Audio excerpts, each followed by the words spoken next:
It's the cocoa fruit. It's the cocoa fruit of the cocoa tree. Of the cocoa tree. From the cocoa palm family. There are so many uses of the coconut tree.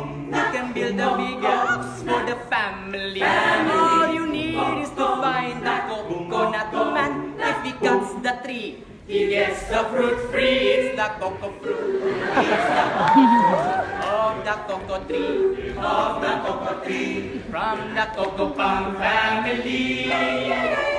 Coconut, coconut. Coconut, coconut. The coconut bark for the kitchen floor.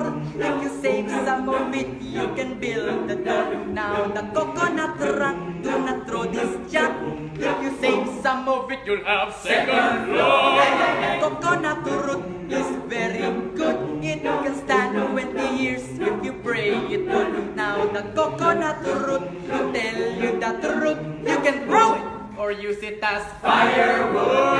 The coconut leaves don't shade it, gives more the roof, more the walls up against the roof. Now the coconut fruit, say my relatives, make good cannonballs up against the thieves. The cocoa fruit is the cocoa fruit of the cocoa tree. Of the cocoa tree. From the cocoa palm family.